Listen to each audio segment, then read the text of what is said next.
Welcome everybody here to the Lakers Lounge. I'm Anthony Irwin, joined today by somebody who has taken too long to come back on the pod. This has been a me thing. I finally remembered to message Yeah, this guy. He is really good on this show, incredible as a Lakers beat reporter. That is Dan Woike of the LA Times, who, as you thank can you. see if you're watching on YouTube, wants you to subscribe to the LA Times. That's right. Go pay. I think it's like $1 a day Uh, initially.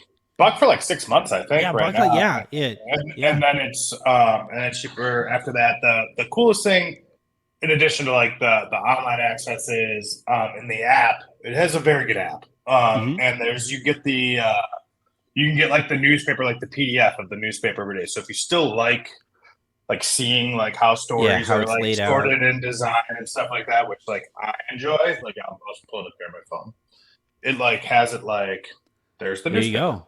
and you can just sort through sections, stuff like that. It's pretty easy. Yeah. So Yeah, my parents read the newspaper in I Illinois. I could see that. I could see my dad being into that. My Yeah. dad would really like that. I think. My grandpa, when we got them out of their old house, he had an entire room devoted to newspapers. It was just like It's called stacked. the fire hazard room. It was way warmer in Yeah. there. Yeah, you're right. Yeah. Um, Uh, it would just combust any second. I have a bunch of newspapers that my dad saved through the years from like I think I have a Chicago Tribune or Chicago Sun-Times somewhere from when the 1985 Bears won the Super Bowl. oh man, Like I have like the actual paper, and it's still like the paper is still like holding its. I mean, it's in a bin or something somewhere. But like I have like stuff like that. Have stuff from when the Bulls won hmm championships and stuff as I grew up there, and then like different presidential elections, different like catastrophe, like different things like that that like sort of seem like history at the hmm time. Like my dad's. I do always wonder though, like at this time, like were there other elements where you thought like you were on the verge of something, and it was like like if you were like, is there yeah, somebody in Massachusetts with like just like a room full of like Dukakis memorabilia that was like this is the guy, like where you have like Dukakis wins primary, like I should save this. like in You know, Chicago, people were just like, DeMar DeRozan's gonna lead us to a yes, championship. That's yes. it. Eddie Curry, the day the Bulls drafted Eddie Curry and Tyson Chandler, like we have that newspaper. Yeah, Yeah. So it's like Brad Sellers. You wonder like who it could like. So it is funny like we don't have the Michael Jordan draft newspaper. Obviously, it's 1983. I was two, but hmm but it's you don't know. And this is an interesting enough segue. This was the thing I kept repeating to myself in New York City uh because huh, it was like a very like seductive NBA draft yeah, where like the way people talked about the draft and they talked about the depth, you go into these rooms and you're like, oh, these all of these guys are going to be good because like yeah, you've just been scouting, you've just been hearing strength, strength, strength. Like, what does this guy do? Oh, he's a defender. He's this. He's that. And it's like it's a good reminder that like a bunch of them are gonna not be good, hmm like every year. And by the way, the only thing that's really predictive, generally speaking, as to whether or not someone's going to be good is how close they were drafted to number one. yeah. That's generally Or how it also goes. where they got drafted, right? Like Brandon Miller, I'm really concerned is going to be a bust Sure. because he got drafted by the Charlotte Hornets. And you're not wrong, but his bust potential is just so much lower than if it was Yeah, drafted ninth. yeah, Like like there are exceptions obviously to rules and stuff like that. But like I did a project for the Lakers newsletter where I picked the greatest draft pick at every 1 through 60, like hmm ever. yeah. In And it Lakers is just history, no, every team, period. period. Just like Okay. where like who's the best player picked here or whatever. Uh And huh. like there are these pockets and stuff like that where like there's been a bunch of good players picked at like 27 or something like that. But generally speaking, like looking through these drafts is like, oh, it really helps you get picked in the top five. Yeah. Like it's one of those things where like you forget that it's like that's the best way to get a great player is to draft at the top of the draft. Who's your And it number gets one? Number one. I said Magic Johnson. Okay. And because obviously Cleveland, like LeBron is, I think, the best player ever taken number one, Hmm. but Cleveland didn't win a championship with him in that first stretch. Initially. Hmm. Yeah, while they had him, they lost him in free agency. To me, it was Magic, one team, what, 5 championships, and Yeah, obviously the sort of like saving basketball thing that certainly too. helps. Yeah, he was Yeah, number one on my. To me, he was like the most like bang for the buck at like the yeah. pick. I was But thinking yeah, maybe Kareem, but like given that he didn't, one title with the Bucks. yeah, like didn't stick it out with Milwaukee. So if you're taking that into Mm-hmm. account, Magic makes a lot of sense. Yep. We have a ton to talk about. Yeah, let's get to it. You mentioned the draft. We have free agency coming up. Obviously, trade talk is this is peak slop season, Mm-hmm. and I kind of want to kick things off here because, like some people refer to it as slop season. I call it lying season because there is so much. I There's call so, it I call it silly season. It's like what I yeah, just wrote. Yeah. it's and I kind of, and you don't have to answer this if you don't want to, and we'll dive into the specifics here in a bit. But Mm-hmm. is there, like, I'm curious where journalists draw the line. I'm not a journalist. I'll occasionally relay some of what I'm hearing, but I'm not a journalist. I never claimed to be a Sure. journalist.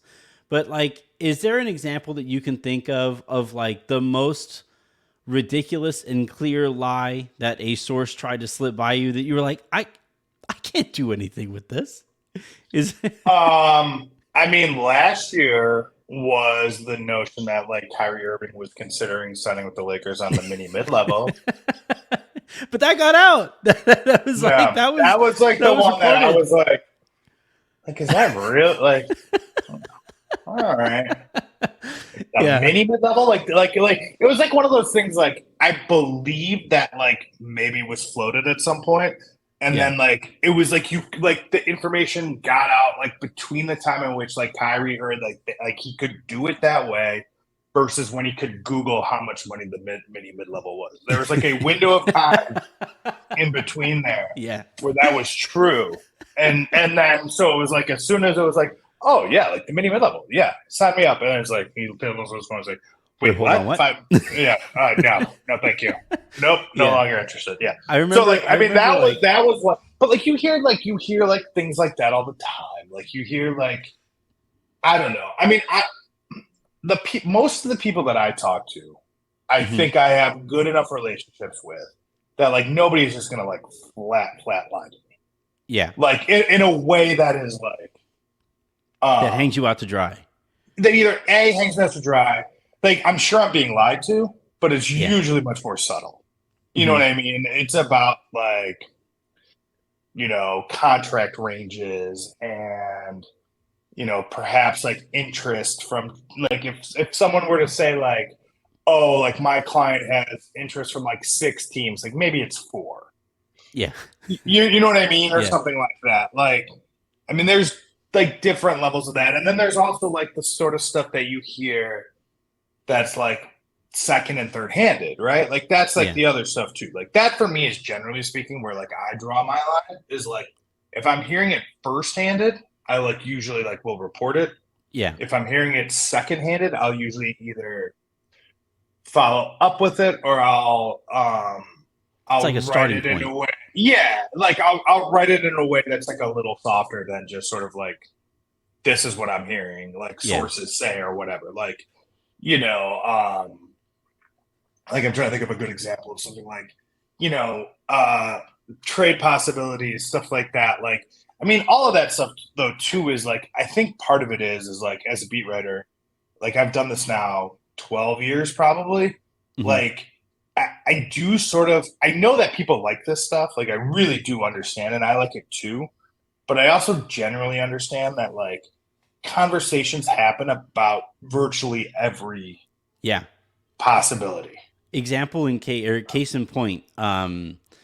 There was a report a few weeks back about like source Lakers have had talks about this player, right? Sure. And I went to confirm that, and I was speaking to some people, and one person was like, teams talk about every single player in the league, Yeah. right? And Yeah. it's a matter of like how far those conversations go, and we can Sure. start like we can start piecing together that or whatever. But when the report is just report, Lakers have had talks about this guy. Like I could say right now, the Lakers have had conversations about Damian Lillard.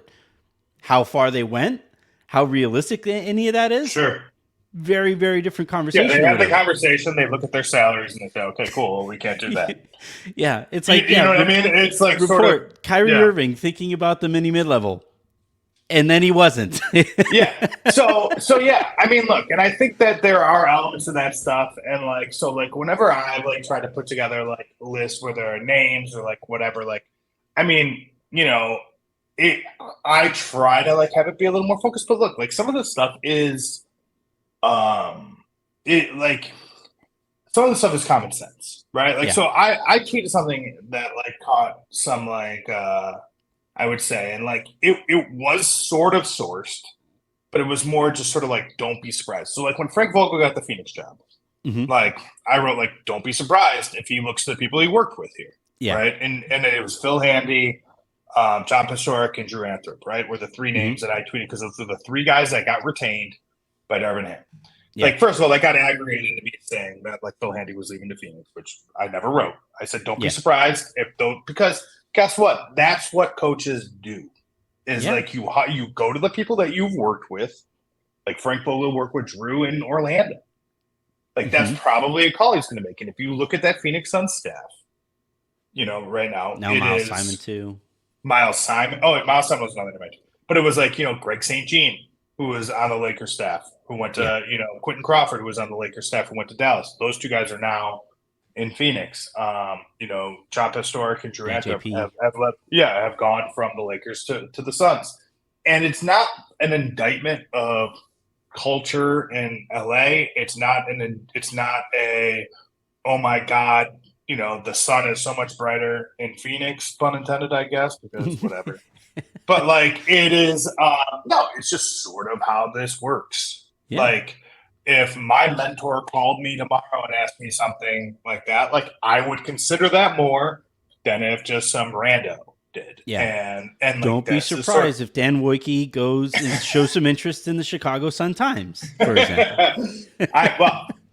Maybe a little surprised. But like I think like but I mean like to a certain extent it's like some of this stuff is like paint by numbers, right? And so I think that does tie into like if there are superstars available, like you would anticipate, I think that conversations are had. They should be. What I think is so interesting about this Lakers offseason and what, I tried to write this the other day, I think it was in the Sunday paper, was like basically like, they have been very clear publicly about what their plan is, right? Which is basically functionally run it back, right? Yeah. Is like, the plan is we are going to retain our free agents. We want to keep our free agents. We want to move forwards and see what this team, can do. We were the second best team in the NBA after the All-Star break.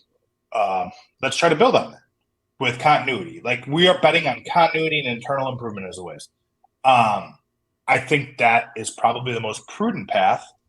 I do wonder, and I am skeptical always because like there will be the bright, shiny star / quasi star that comes available. And you wonder if like, is this where you deviate? Like, and I think that was what was so interesting with like the Chris Paul stuff, which was like, they were never in on Chris Paul, as far as I know, at like $30 million. Like that was like a non-starter. Like I don't think they were going to, or anything like I don't think they were going to package the Beasley Bamba contracts for Chris Paul, like with assets. Like that never passed the smell test to me. I never heard that from anybody. Yeah. At the minimum, I was told definitively they were not going to. Like I was told, no, not going to happen. No, not on a trade, right? Yeah. Mm-hmm. Yeah, but at the minimum, that changes. The calculus changes, right? And stuff like that. So I think like that will be, to me, I am curious as to how committed they are to the pathway they've set forwards for themselves when curveballs inherently happen during free agency and guys are maybe a little more interested than you realize. Markets are a little different than you anticipated. Will there be a swing or will they stay the path? I think that is like, to me, is the most sort of telling storyline that I'm watching over the next 3 weeks. It's really interesting because Rob Pelinka like every swing that he has taken to this point has been a home run swing, right? He's very much, Moneyball, where it's the three outcomes. It's a strikeout, a walk, or a bomb. Hmm. And this time though, when you kind of look into some of what, or when I've spoken to people about what the Lakers are kind of interested in doing, it's a lot more singles. It's a lot more like, move the runners along, keep this momentum going forward. If they do use Bamba and Beasley, it'll be more for a role player than it would be for, I was really interested. I was really fascinated by kind of the lack of interest in Bradley Beal, the lack of interest in Chris Paul, and even Kyrie Irving, that they're just like, yeah, those guys are available, but Not for we us. think we're pretty Like, good. We think we're pretty good. yeah, and look, and their ability to get some of them too also is like one of those things that there is Yeah. a little bit of like, you can't fire me, I quit. Yeah. Some of this, I really do think that is true as well. Like, I think, if Bradley Beal was like, I want to be a Los Angeles Laker. Here's how you can get me. Yeah. Like XYZ, like it will cost you functionally what it cost. It'll cost you less than it cost the Suns. Like Hmm. maybe it happens. I do think though, like, yeah, like generally, like I think it's been pretty interesting and pretty telling that they haven't even been like in this story. Like they haven't been like the Lakers Yeah. could also be interested. Like they've been like kind of out of it, which is like I said, like I wrote the other day, they've signaled very clearly publicly what they want to do. And like most of what I'm hearing privately, it kind of matches it, Yeah. which is that, and that's rare.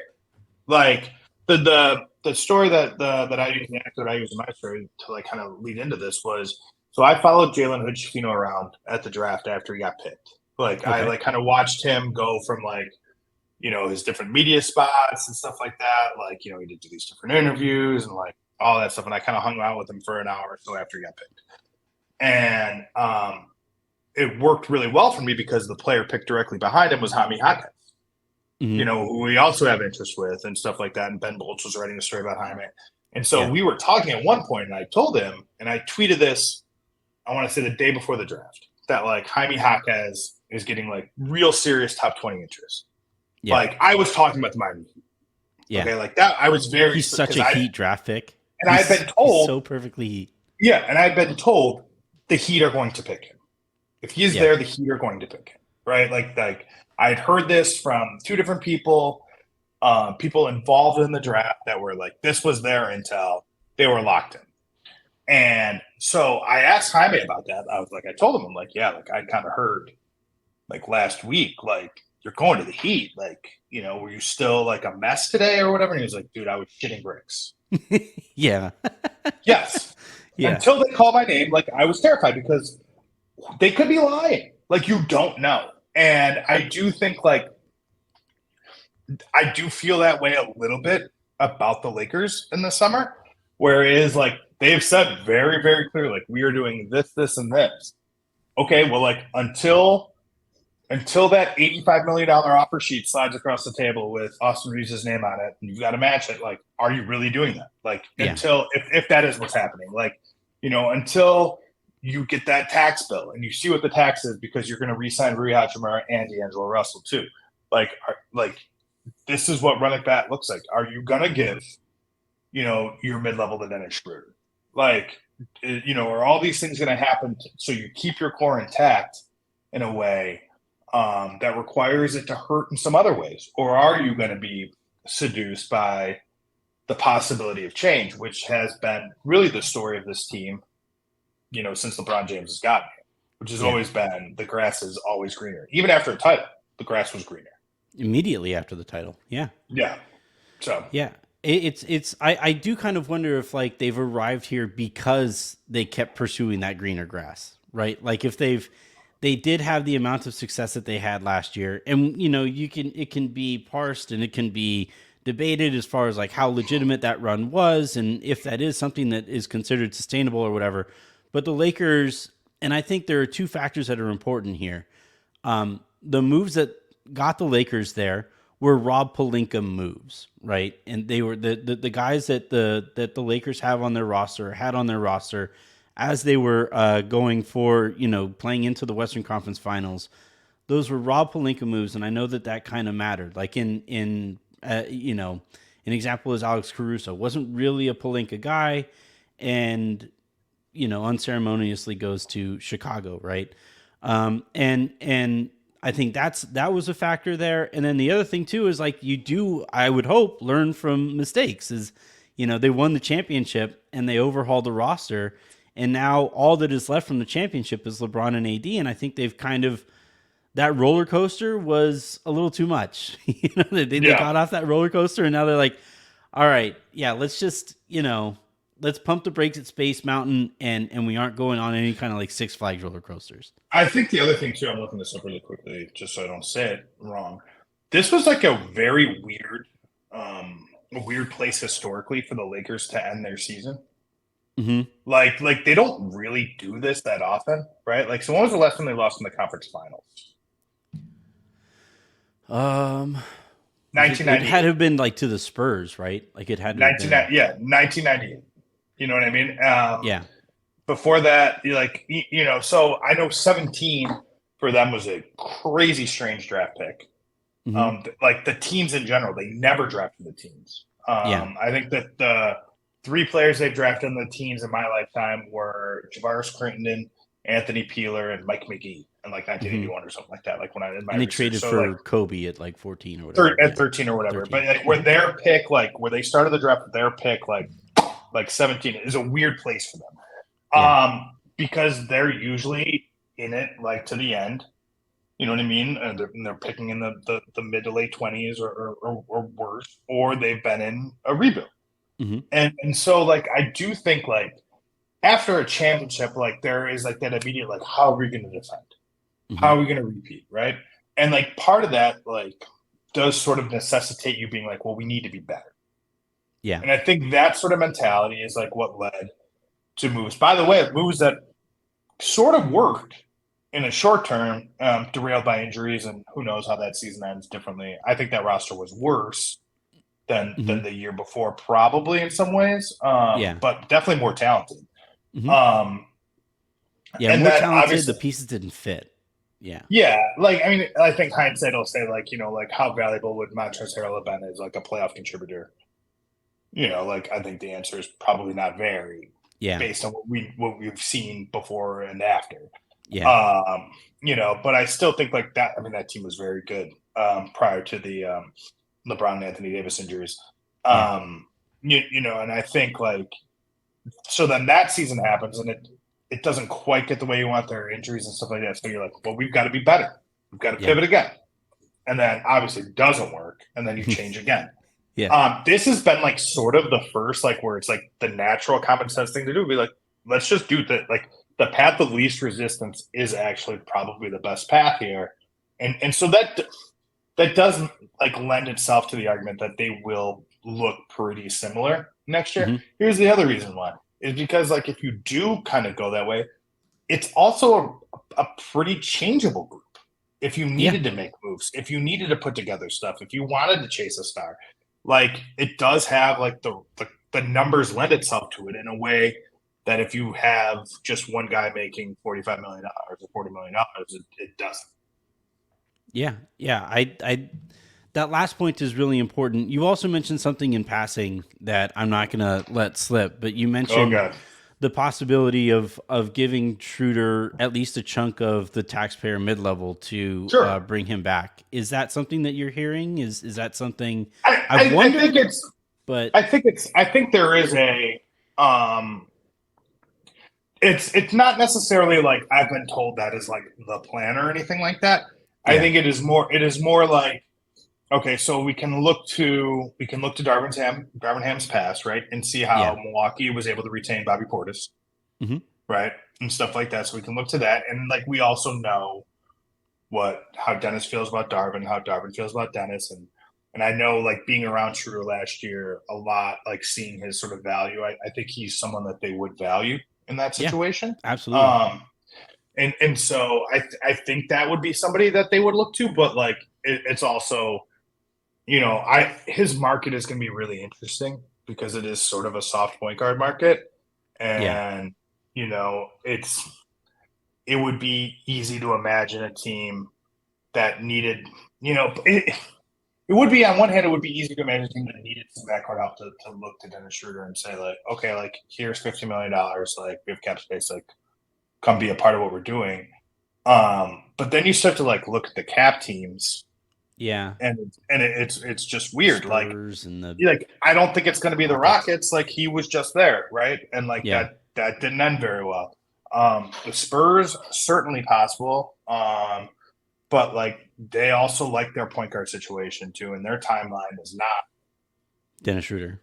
Yeah, I mean, you would sign Dennis Schroeder as somebody that you believe that it's just like having it would be good for him to be around Wembanyama and stuff like that, but that would be the reason why you would do it there. Orlando has all the guards. Yeah.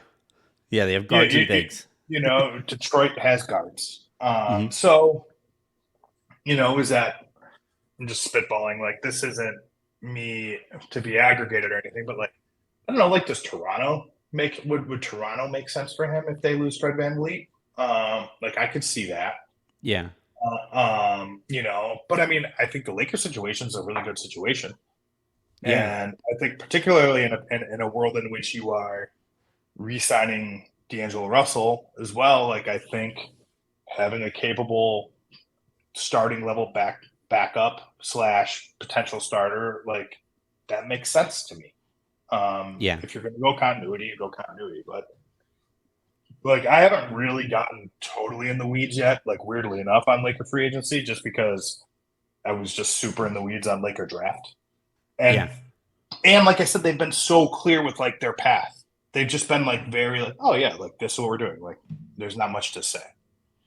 Yeah, it is funny with Schroeder. Simultaneously, I'm listening to you talking. I'm like, is that the best use of the taxpayer mid level? Like we just saw them last year struggle to have anybody on the court who wasn't Anthony Davis at the center spot. And I know there's some concern there. I know that like Colin Castleton's camp is actually pretty optimistic about like his fit with the Lakers. Yes. So I've said that he's somebody to keep an eye on at Summer League and heading into training camp, that maybe he could slip into like the Wenyen Gabriel role. But like, you mentioned that the point guard market is a little dry. The center market is super dry. Now that Naz Reid just signed or re-signed in Minnesota, Brook Lopez is going to go for more than the Lakers are going to be able to put together. Sure. So do you look at like Dwight Powell at the mini mid level as a backup, more capable than Bamba was, more capable than Wenyen was or Thomas Bryant was, or like you said, you go with something that in Schroeder and say, well, those lineups with Schroeder, D'Angelo, and Austin, and LeBron and AD played pretty well together, and this is somebody that we know. We also I think the Lakers understand that if they do retain D'Angelo Russell, it would be on a contract that can be moved at the deadline. So if you do move Russell, do you want a starting caliber point guard on your roster that allows you to do so? That's kind of what they were thinking was last year with Russ. Remember where they anticipated trading Russ and they had 73 combo guards to step in whenever it was that they traded Russ for probably some wings or something like that. So that would be interesting to see what they do there. I'm gonna give you the list of guys last summer who are making functionally the mid level, right? So you had Justin Holiday, Danilo Gallinari, Caleb Martin, got it, whatever. Like Patty Mills, Joe Ingles, Bruce Brown, Bonnie Walker. That's where we're at. Yeah. And so I do think like, all right, like Dwight Powell probably fits into that. Does I don't know, I'm looking at my list of phrases. Does Mason Plumlee? Or is he He's Clippers probably a minimum guy. You know what I mean? Like if Mason Plumlee's like to me is like a very capable backup. Like, we saw Cody Zeller playing important playoff minutes as a backup center. Bismack Biyombo has played backup center minutes. Like to me, again, like the hedge there is like, and where sneakily like Thomas Bryant was so valuable to the Lakers last year is like when Anthony Davis missed a month. He played really well. He played well. And it is an important it's an important position to have in their organization.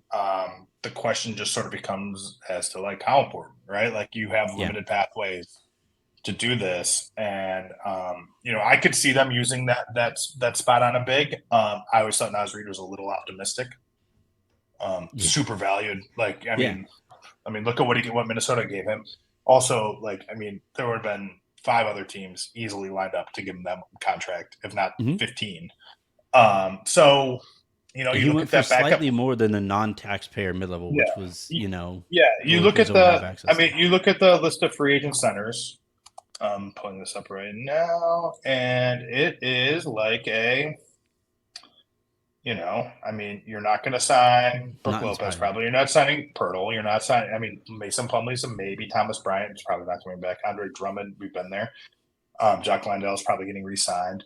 Kevin Love is, I would say, someone who, sure, like whatever, has a relationship with LeBron and stuff like that, but is like not really what we're talking about. Yeah, You he's know what more I of mean? he's more of like a power forward who I has to mean, play yes. center. So it's like pretty quickly, like you're getting down into the Robin Lopez, Alex Robin Lens, Dwayne Lopez, Dedmons, like Bismack. Cody, yeah, Bismack, Cody Zeller, every once in a while. Like, I mean, it I wouldn't be stunned if you're, obviously if Count Castleton plays well, is an option there for him. I wouldn't be shocked if it's, Wenyan Gabriel and Tristan Thompson. Hmm. That wouldn't stun me if that was how they entered the season.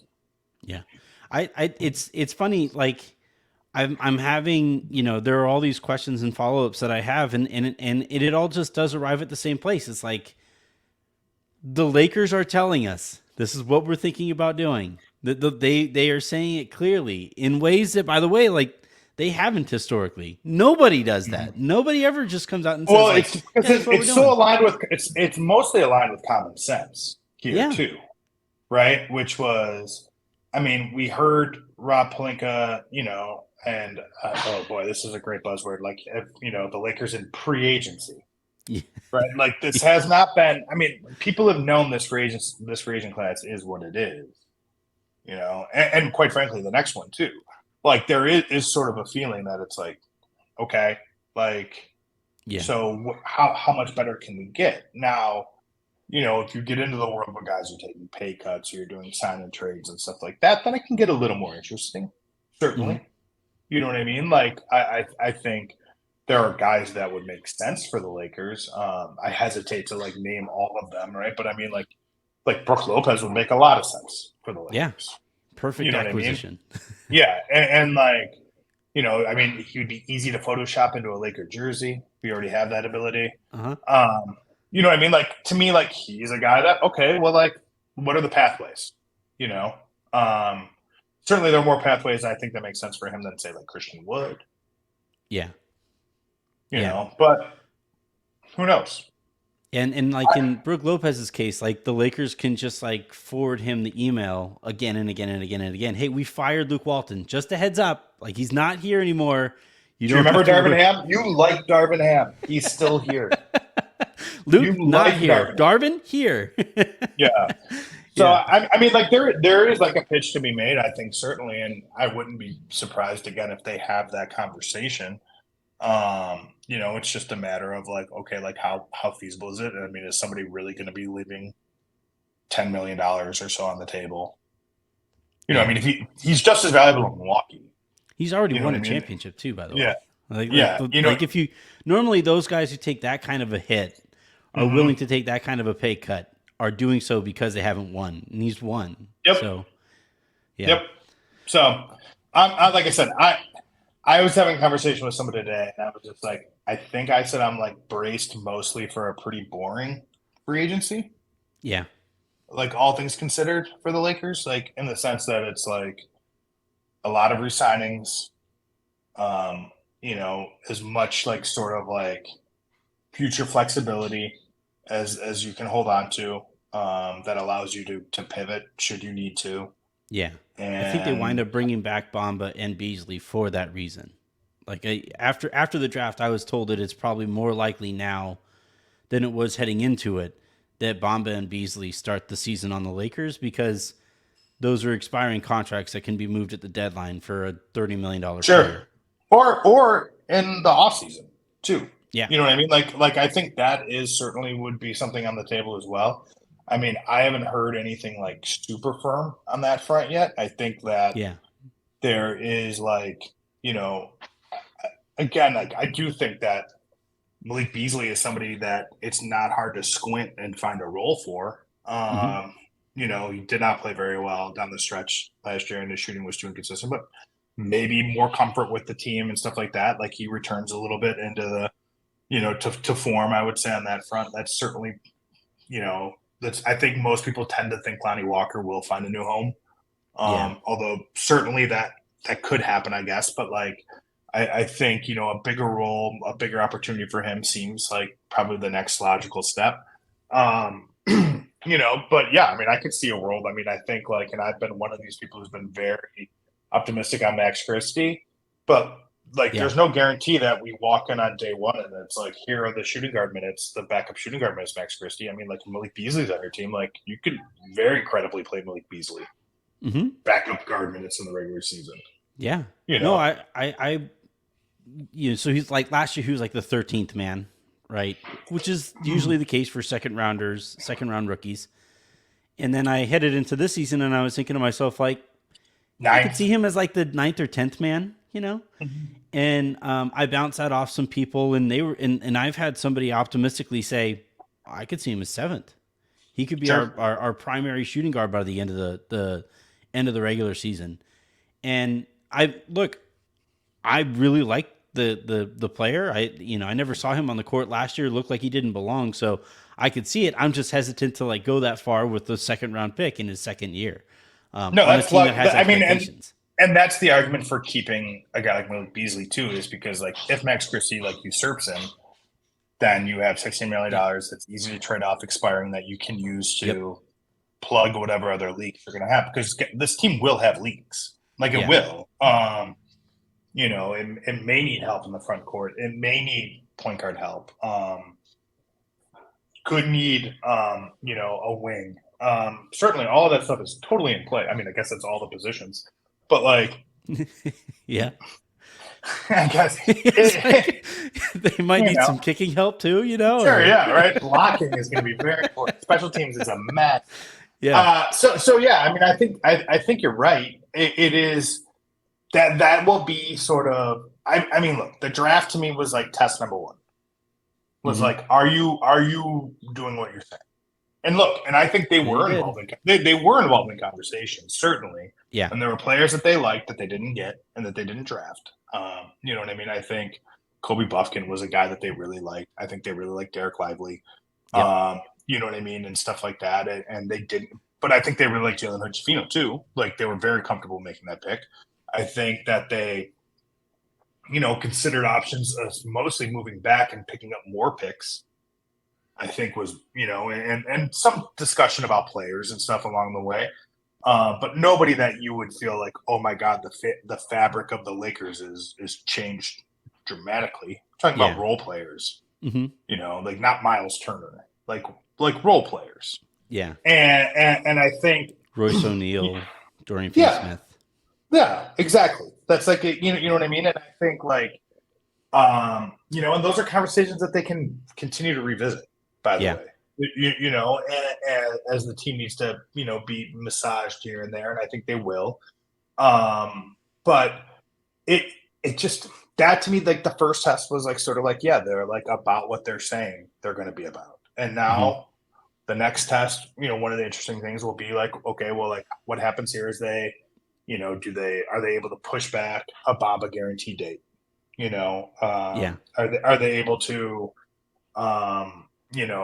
either turn Beasley into $16 million somewhere else and kind of do another pre-agency eve, or whatever we want to call it afterwards. Like, are they able to figure that out, or are they, are they going to use him? Could they use him in a sign-and trade? Could they use him in?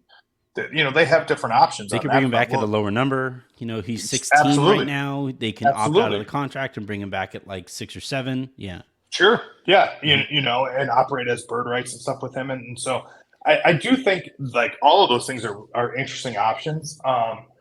It does though, like we keep saying, like I just feel like I mean they have been pretty clear, Hmm. and test number one they passed in terms of like how honest they're being about what they would like to do, Yeah. and we'll see. I mean, I think the next really big test will be, what we hear on the Austin Reeves front. In terms of how quickly they're able to agree to something. I would imagine order operations they would do it later, Hmm. but like you would want to try to, I think, figure out what's going to happen there. And I think his reps would like to do something earlier too, because like they want to see how these teams with caps, like cap space doesn't last forever. People use it, Yeah. so if they're going to get him a bigger deal, it'll have to come from a team with cap space, and then we'll see if they've told everybody like we're going to re-sign him. Like okay, like now's the Yeah. time. Like let's see. And Hmm. then if they do that, if they follow up with what they've said about Rui Hachimura, that would be the next thing. And then by the way, like meet your 2023-24 Lakers because Yeah. they're not going to change that much. Which, by the way, is a perfectly fine outcome. Like it's boring, and I know that when you lose, especially when you get swept in the Western Conference Finals, you're immediately thinking, well, how can we improve? How can we compete with Denver? Denver, it sounds like might get Bruce Bound back on that like Portis track, right, where he Yeah. takes a 1 year deal and then re-signs on bird rights. And so like their team, they're going to be just as good next year, and the Lakers are going to have to find a way to compete with a better team. But that's the kind of thing though, like, and this was my point heading into last year, and I've held you way too long, but heading into No. last year with like trading Russ was just give LeBron and AD a chance, right? Give them a logical roster, and then see if you can massage it over the course of the year. Now, same thing, and they already have last year's the roster that they ended the There's proof season of with. there's proof of concept here Yeah, with yeah, that supporting cast, and I think like would people like to see it improve? yeah. Of course they would. But it You know what might, I mean? like, it might just by playing Yeah. together. Well, that's certainly part of it too, and I do think like there are elements of like you can look and say like, well, like would our preference be that like D'Angelo Russell was like more of a two-way impact player? Of course, Yeah. of course.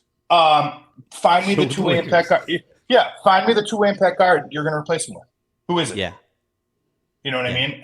And that is, I think, like this is like sort of the marriage of common sense, um, the market being what it is, the available talent being what it is, and like sort of just like the most prudent thing to do is to Yeah. like, you move forwards in this way. You move forwards in this way. Yes, your stars are getting older.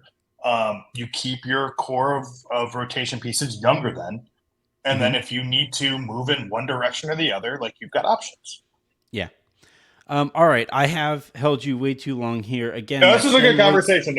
I enjoyed it. It I, was good I, talking I, through this stuff. it's the kind of conversation you look up and I'm like, oh crap, we are at 43 minutes. So, Yeah. uh, I hope. Yeah, I hope I didn't say anything too aggregatable. That's always my fear in these situations. Is well, that we'll find out because uh, the person who knows that better than us is Harrison. Like Harrison is the aggregator. I've been out of the aggregation game for a minute. But where you can find his work, not his work aggregated, is at the LA Times, which I do hope that you are subscribed yeah. to. I am subscribed to. That is Dan Woike of those LA Times. Anything specific that you want to plug before we get you out of here? I think people would enjoy the Jalen Hood-Schifino thing I did with him and his sore feet, which was kind of fun to watch, like a draft Did you guy. give him any shit over wearing Celtics green to a Lakers I draft? I did ask him about that very clearly. His favorite color is green. Oh As a no. little kid, I know. And I said, Oh. well, they'll beat that out of you. And then I don't think he'll be wearing green tomorrow when we see him at the facility. Yeah. And then but it was like kind of funny, he bought these loafers and he even like went a size up and like watching like a very helpful NBA employee like scramble to find like blister band-aids because he's just like I guess it's a very common problem for Oh NBA yeah. draftees. Well, all of On them are draft wearing night to brand like new dress the shoes. shoes are not working nearly enough on draft night, and it'd be a good business idea if you're like a size 16 or 17 and you're in the New York area, the tri-state area, Just like you walk could just like around. walk around in the hotels and loafers. You know, keep them clean. You have to lift your feet up. But I Yeah. checked that out. A fun story that I think like kind of like slipped a little bit under the radar was I did talk to Mike Tirico and Tom Tolbert Hmm. ahead of the draft about hyperbole because Hmm. they were on the call for the LeBron James draft. Uh-huh. And sort of like we knew we were going to be getting a big hyperbole draft with Victor Wembanyama as well. It's sort of Yeah. like the potential traps and The all of that. I will say, totally seduced by Victor Wembanyama. I'm all Yeah. in. I'm a little nervous by how much he looked like Gumby.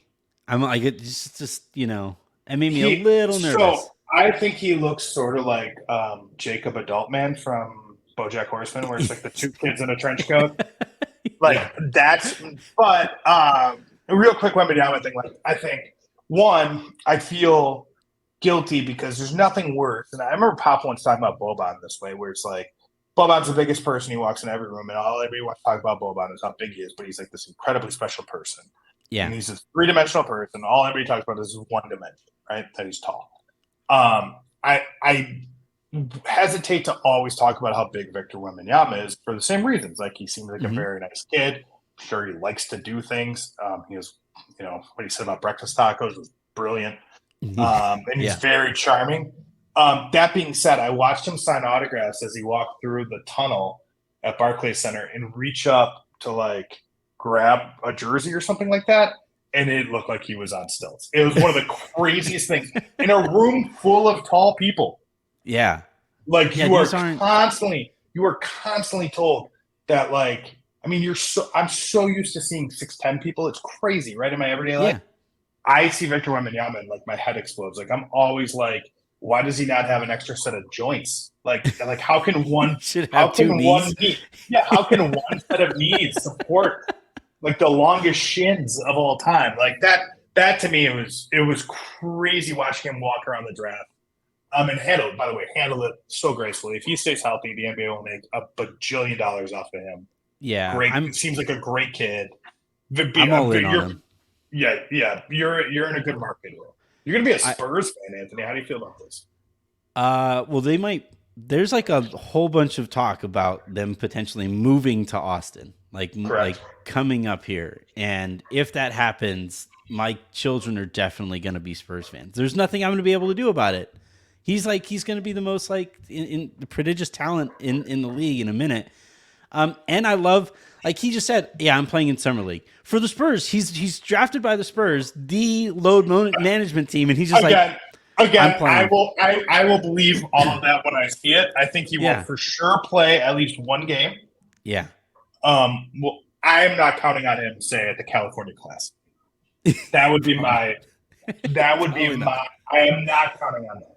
That would be the most But we'll see. Spurs thing, though, right? Playing him in the Early California Classic season. and not in LA and not in Las Oh, Vegas. I like that. We're gonna schedule a game at the Rocky Mountain Review just in case. Just so no one can see. Reconvene the Orlando Summer League. Yeah. All right. Well, thank you very much, Dan, for hopping on. Given how busy Thanks for having me. we are, you have kids in the background, and I have a child here on my monitor, and another one who's doing all kinds of slamming right outside the office. So I can't wait to Oh see God. see what I walk out to. Hope your house is still there. Me too. It's just the office now. Thank you very much. So again, subscribe to the LA Times. Subscribe to Dan's work. It's great. He is my favorite beat reporter. Don't tell anybody else. And this isn't public. We're good. And we'll talk to you soon.